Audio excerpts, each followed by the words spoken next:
Family and friends say goodbye to Pennsylvania golf legend Arnold Palmer and prepare for his public memorial. We talk with his sister. He's gonna be a hole in my heart.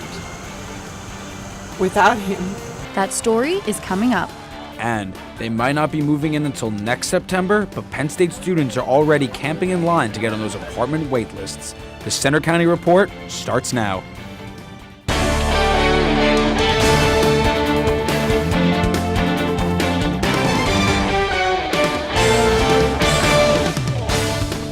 Good afternoon, I'm Jenna Kaminsky. And I'm Alex Blankman.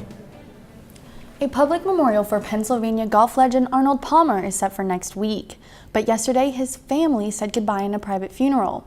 Reporter Maria Denninger went to Latrobe and talked with his sister and others about the loss of the legend. Golf legend Arnold Palmer had a lifelong Pennsylvania connection.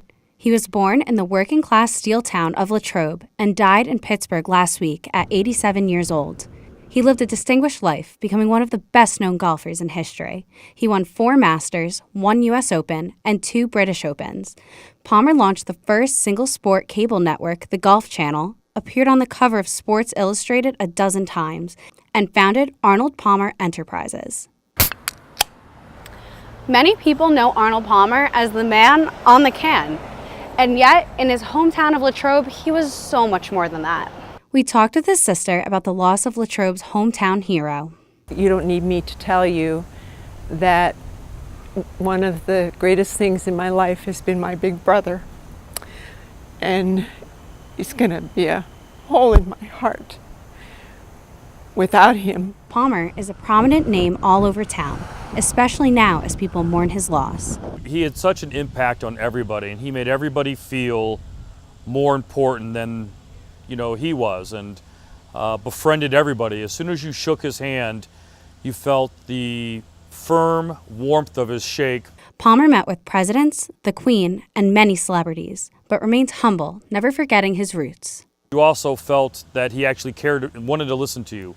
It wasn't fake. He was truly an authentic person and wanted to hear everything that you had to hear and cared about how you were, your family, and everything else. And that's something you don't see in a lot of people at that level. There is a road, golf course, and airport all in Palmer's name. His contributions to the community never go unnoticed. The consolation is that he was such a wonderful person, and I'm so proud of him. And for that, I'm grateful.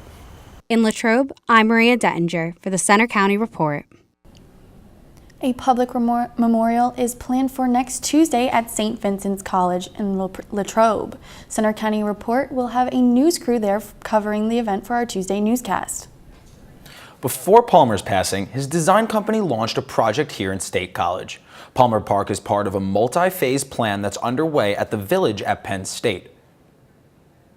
We are the first community to partner with Arnold Palmer's Design Group, so we're really excited about that opportunity. It'll be the first one in the area, in the country actually. Palmer Park will combine recreational walking areas, paths, gardens, and a large multi-purpose green. This project was especially important to Arnold Palmer because of his local ties. He shared his excitement with the community back in 2013 when he visited the Village to announce the project. Authorities are continuing their investigation in the New Jersey transit crash in Hoboken. The accident yesterday killed 1 and injured more than 100 more. A commuter train crashed into one of the platforms at the Hoboken stop during the height of rush hour. Out of the dozens injured, 2 were considered critical and 1 woman died. Witnesses say the train was traveling at a high speed before going airborne and crashing into the platform. The engineer was hospitalized for a few hours and is now cooperating with investigators. No word yet on the cause of the crash. The cleanup continues after a fire left damage at a hotel in State College. The fire broke out last Saturday at the Ramada on South Atherton Street. The Alpha Fire Company arrived on scene after a 911 call reported a fire on the outside of the building. The Center Region Fire Marshal investigated and determined a wood structure in the first floor hallway as the fire's point of origin. We've had several instances this summer because it's been so dry of cigarettes smoldering the mulch and they start a fire. So it's going to be listed probably as unintentional, undetermined, just because we don't know the exact cause. But in terms of their business, it's not going to affect their business, but they will have some, structural damage and some cost associated with repairing that. There's been a police presence at the hotel all week, and there were no injuries as a result of the fire. Pennsylvania's Attorney General has reached a settlement with a state college landlord who allegedly charged tenants improper fees and fines. Landlord Rodney Hendricks has apartments and houses for rent in the State College area, and many of his tenants are Penn State students. The settlement comes after an investigation by the Bureau of Consumer Protection. Hendricks has to pay back eligible tenants, pay $20,000 to the state, pay a $5,000 penalty, and stop charging the fees and fines. The rush to secure apartments for next fall is in full swing. Right now in State College, students are doing everything from waking up in the middle of the night to camping out to make sure they get the location they want. Reporter Anna Patingolo has a story. Hunting season is here. Apartment hunting season is in full swing. And just as some college students are settling into their new apartments, others already have to plan ahead for next year. Waitlists opened this week, and students looking to land a lease were ready for it. We have two groups, both trying to live in the same building, and we're also both trying to get 3-bedroom apartments, which there's only 6 of them in the Graduate, so it's pretty difficult to get, so we were hoping to be first and second so we can both respectively get it. Students have been camping out all week in this tent in order to be the first ones in line to get that coveted #1 waitlist spot. Most landlords in downtown State College open up waitlists early, so this isn't an uncommon scene this time of year. Students have to start thinking about where to live next year, even before some of them take their first exams. Waitlists fill up quickly, so if you miss a deadline, you could wind up without a place to live. I mean, I don't think it's necessarily fair. I understand the reasoning behind it though, because there are so many people and there's a limited amount of space. Even though new complexes are being built downtown, not all students are looking to live there. Most are just fine with living in an older apartment. The Met was way too expensive. We did look at it because it's so new, but we also have friends already through GN, like all living in the Lion and Grad and stuff like that, and Burroughs Corner, so we knew about it, and then we really want to live together. November is when students find out if it was all worth the wait and can officially sign a lease. We're done! In State College, I'm Anna Patingolo for the Center County Report. Next fall, students will have even more housing choices. A new apartment complex is going in where Kildare's Irish Pub used to be.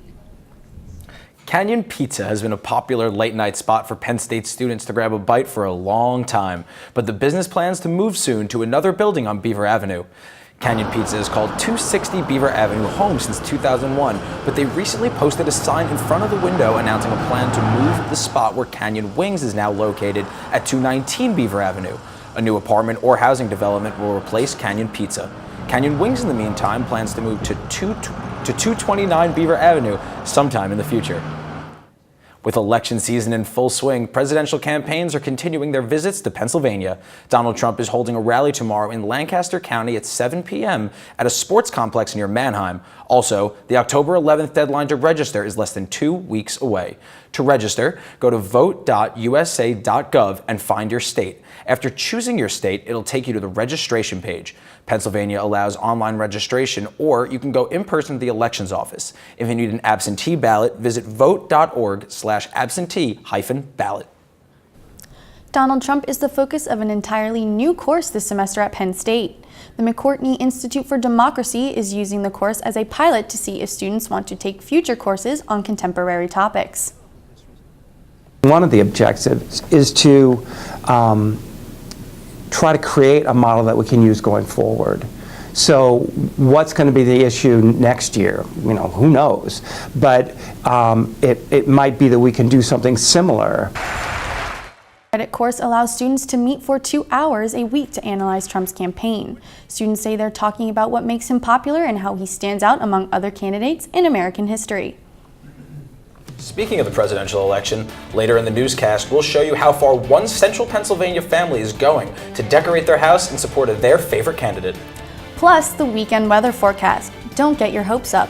And in sports, the Nittany Lion hockey team is gearing up for another season. We look ahead to their opening weekend.